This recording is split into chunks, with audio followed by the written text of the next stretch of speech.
নমস্কার, আমি অয়ন। একই কাণ্ড, পশ্চিম এশিয়ার যুদ্ধ কি আরো ভয়ঙ্কর দিকে যাবে?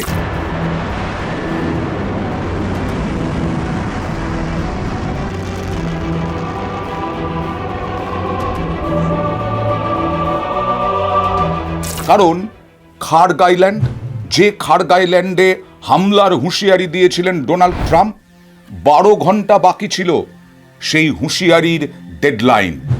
12 ঘন্টা পার না হতেই, 12 ঘন্টার আগেই একেবারে পর পর হামলা চালাচ্ছে মার্কিন সেনা, এরকমটাই খবর পাওয়া যাচ্ছে।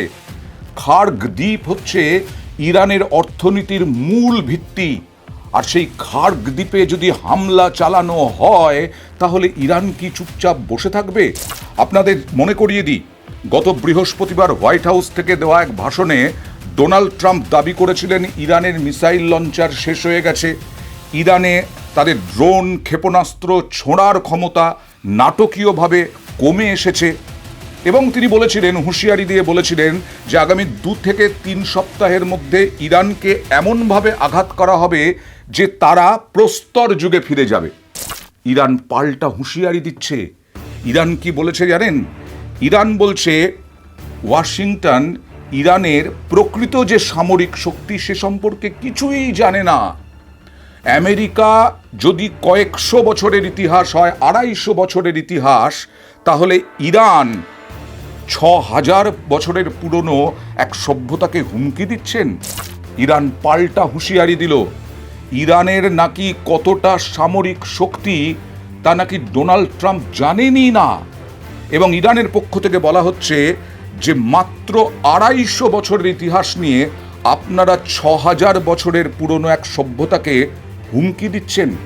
সুতরাং ইরান আবার ভয়ঙ্করভাবে প্রত্যাঘাত করতে পারে, যে প্রত্যাঘাত পশ্চিম এশিয়া শুধু জ্বলবে না, সেই প্রত্যাঘাতে গোটা বিশ্বের অর্থনীতি ছারখার হয়ে যেতে পারে।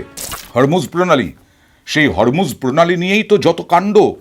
এই হরমুজ প্রণালী খুলে দেবার হুঁশিয়ারি দিচ্ছেন বারবার করে ডোনাল্ড ট্রাম্প, কিন্তু ইরান কয়েকটি মাত্র বন্ধু দেশ, যার মধ্যে আমরা আছি, সেই বন্ধু দেশগুলোর জন্য জাহাজ ছেড়ে দিচ্ছে। আমেরিকা এবং ইসরায়েলের জন্য জাহাজ ছাড়বে না, একেবারে অনড়। আর সেই কারণেই এই যে খাগ দ্বীপে যে হামলা চালাচ্ছে আমেরিকা মার্কিন সেনা, সেটা ভয়ঙ্কর আশঙ্কার মেঘ বয়ে আনছে পশ্চিম এশিয়া চত্বরে। কারণ এই কথাতেই তো পরিষ্কার যে ইরান নতজানুত হচ্ছেই না, বরং এই যে ড্রোন ক্ষমতা, ক্ষেপণাস্ত্র ছোড়ার ক্ষমতা কমে এসেছে, ডোনাল্ড ট্রাম্প লঘু করে দেখছেন ইরানকে, লঞ্চার প্রায় শেষ হয়ে, মিসাইল লঞ্চার প্রায় শেষ হয়ে গেছে। ইরানের এই হুঙ্কার যে তারা জানেনই না যে সামরিক শক্তি ইরানের কতটা রয়েছে, এই হুঙ্কার তো আরও ভয়ঙ্কর যুদ্ধের দিকে এগিয়ে দিচ্ছে। কারণ ইরান অনড়, ইরান জমি ছাড়তে নারাজ, এবং আরও হুঁশিয়ারি ইরানের, আমেরিকা নিজের সৈন্যদের কবরের দিকে ঠেলে দিচ্ছে। ভাবতে পারছেন? মানে মার্কিন সেনাকে পাত্তাই দিচ্ছে না ইরান, বলছে কবরের দিকে ঠেলে দিচ্ছে ইরান বলছে আমেরিকার সৈন্যদের। পেন্টাগন এবং মার্কিন গোয়েন্দা সংস্থাগুলোর কাছে ইরানের সামরিক ক্ষমতা নিয়ে যে তথ্য রয়েছে তা অত্যন্ত কম। ইরান দাবি করছে, পেন্টাগন মানে বিশ্বের বলা যায় গোটা বিশ্ব পেন্টাগনকে সমীহ করে, তাদের সোর্স, তাদের শক্তি, তাদের তথ্য ভাণ্ডার, এই সবের জন্য। সেই পেন্টাগন নাকি ইরানের সামরিক সক্ষমতা নিয়ে যা জানে তা খুব কম। ভয়ঙ্কর হুমকি। আমেরিকা ইসরায়েল সম্প্রতি যে সমস্ত লক্ষ্যবস্তুতে হামলা চালিয়েছে সেগুলো ছিল তুচ্ছ, বলছে ইরান। আপনারা যেসব কেন্দ্র ধ্বংস করেছেন বলে ভাবছেন সেগুলো আমাদের কাছে নগণ্য।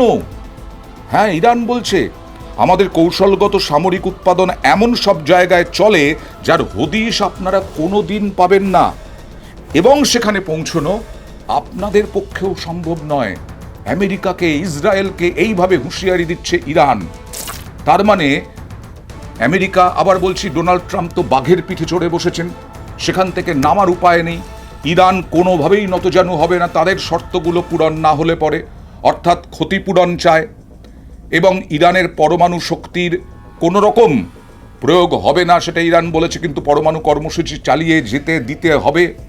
অনেকগুলো শর্ত আমেরিকার কাছে রেখেছে, আমেরিকা সেই সমস্ত শর্ত মানতে নারাজ, ইরানও জমি ছাড়তে নারাজ। এবার খার্গ দ্বীপ জ্বললে ইরান কি করবে? ইরান আবার একটা অন্য কৌশলও নিয়েছে।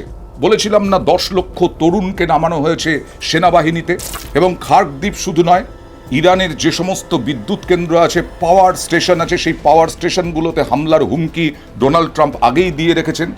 এবার নতুন কৌশল কি নিল ইরান? তা হচ্ছে আন্তর্জাতিক বাণিজ্যের ক্ষেত্রে গুরুত্বপূর্ণ হরমুজ প্রণালী দিয়ে আমেরিকা ইসরায়েলকে জাহাজ যেতে দেওয়া হবে না। তো শুধু নয়, এবার মানববন্ধন গড়ার ডাক দিল ইরান। মানে ওই বিদ্যুৎ কেন্দ্রগুলো সেগুলো রক্ষা করতে মানববন্ধন গড়ার ডাক দিল।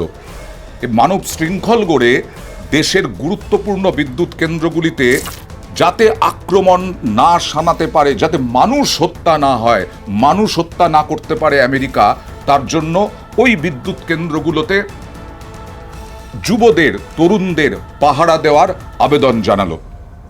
এবং মঙ্গলবার স্থানীয় সময় দুপুর 2টো, ভারতীয় সময় বিকেল 4টে থেকে জমায়েতের ডাক দিয়েছে ইরান। এই যে সময়ের সীমা বেঁধে দিয়েছেন ডোনাল্ড ট্রাম্প, তা উড়িয়ে দিয়েছে ইরান। এবং এই ইরান বলছে বিভিন্ন বিদ্যুৎ কেন্দ্রগুলোতে ঘিরে জমায়েত হবে, ইরানের তরুণ প্রজন্ম জমায়েত করবে, সেখানে সে দেশের শিল্পী, ক্রীড়া ব্যক্তিত্বরা উপস্থিত থাকবেন। অর্থাৎ এবার যদি বিদ্যুৎ কেন্দ্রগুলোতে হামলা চলে আর যদি ইরানের সাধারণ মানুষের প্রাণ যায়, তাহলে আমেরিকা কাঠগড়ায় দাঁড়াতেই হবে আমেরিকাকে, ডোনাল্ড ট্রাম্পকে এবং বেঞ্জামিন নেতানিয়াহুকে। এই কৌশলই নিচ্ছে। এবং এই যে রাত 8টা, মঙ্গলবার রাত 8টা আমেরিকার সময় অনুযায়ী, ভারতীয় সময় বুধবার সকাল 6টা পর্যন্ত যে সময় বেঁধে দেওয়া হয়েছিল ইরানকে, এই সময়ের মধ্যে হরমুজ যে খুলবে না ইরান, তা একেবারে পরিষ্কার হয়ে গেছে। সুতরাং ইরান জমি ছাড়তে নারাজ। অন্যদিকে আমেরিকাও মরিয়া, এখন বাঘের পিঠে চেপে বসেছে, বাঘের পিঠ থেকে নামতে পারছে না। আর সেই কারণেই পশ্চিম এশিয়া আরও ভয়ঙ্কর যুদ্ধের দিকে যেতে চলেছে, এমনটাই আশঙ্কা। এবং শুধু তাই নয়, বলা হচ্ছে যে তরুণদের পরামর্শে এই কর্মসূচি নেওয়া হয়েছে। তরুণরাই এগিয়ে এসেছেন, পরামর্শ দিয়েছেন যে তারাই মানব শৃঙ্খল করবেন, মানববন্ধন করবেন। এবং বিদ্যুৎ কেন্দ্রগুলোর চারপাশে যে মানববন্ধন, সেটা তরুণরাই প্রস্তাব দিয়েছে।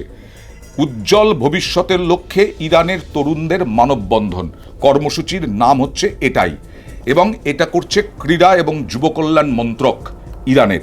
সুতরাং দেশের তরুণদের মারবে ট্রাম্প বিদ্যুৎ কেন্দ্রগুলো ধ্বংস করতে গিয়ে, আর ইরান বসে থাকবে, তা তো হবেই না। বরং পশ্চিম এশিয়ায় যেটা বলছিলাম, যে যুদ্ধ ভয়ঙ্কর দিকে এগিয়ে যাওয়ার আশঙ্কা।